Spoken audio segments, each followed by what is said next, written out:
Quelques instants après l'explosion, ces passagers cherchent des survivants à l'intérieur du wagon dévasté.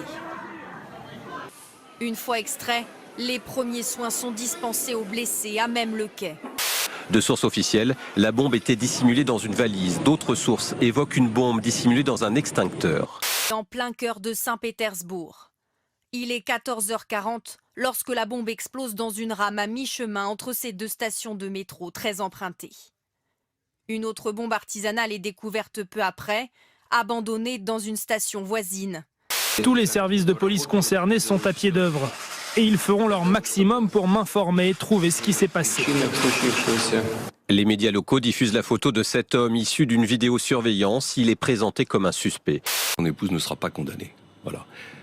Ça n'arrivera pas. Depuis le début, je vous le dis, cette affaire est une affaire qui a été montée de toutes pièces. La liste circulerait au sein du Front National. Une vingtaine d'élus de droite, compatibles, selon le FN, avec les idées de Marine Le Pen. Parmi eux, selon le Figaro, certains cadres et élus LR de poids. Thierry Mariani, Alain Marceau, Jacques Millard, Henri Guénaud, vous confirmez ça? Non, il n'y a pas de liste qui circule. En revanche, les personnalités que vous citez, ce sont des patriotes et nous leur tendons la main. Au second tour, je ne voterai ni pour Madame Le Pen, ni pour Monsieur Fillon. Fillon-Le Pen, vous ne votez pas? Ni pour Monsieur Macron. Voilà, j'ai déjà dit, j'irai à la pêche. Voilà. J'ai offert au pouvoir le moyen de m'éliminer de la compétition présidentielle. Il suffisait de me mettre en examen.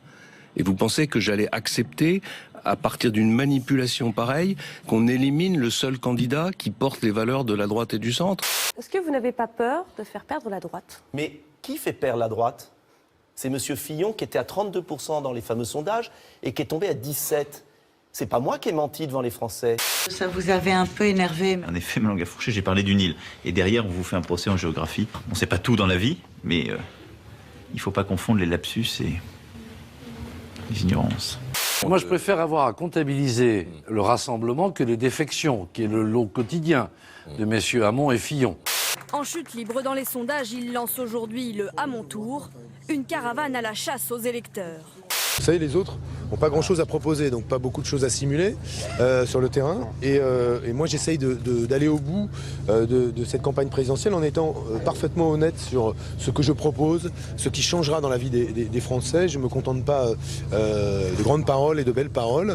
Je vais dire aux Français, est-ce que vous avez envie de voter pour des déserteurs ? Est-ce que vous voulez voter pour quelqu'un comme Mélenchon, Macron ou Fillon qui ne veulent pas répondre aux questions des journalistes et de leurs concurrents? Mais ce sont des trouillards.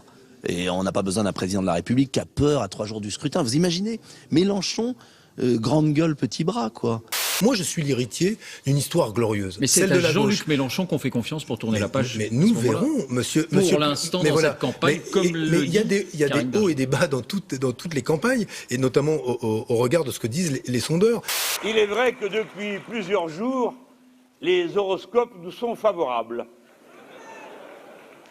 Eh bien, si ça sert à donner du cœur à l'ouvrage, tant mieux. J'ai pas peur d'un Mélenchon, il est trouillard, c'est incroyable. J'ai été déçu, je vais vous dire déçu. Oui, Jean-Luc, tu m'as déçu, vraiment. T'es un trouillard.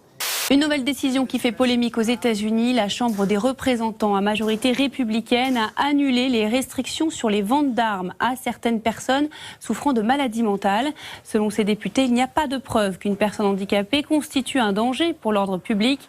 Le bilan s'alourdit encore en Colombie. Après la coulée de boue qui a déferlé vendredi soir en une vingtaine de minutes sur Mocoa, la capitale provinciale du sud du pays, la barre des victimes est passée au-dessus des 250 morts, dont 43 enfants, et il y a toujours des centaines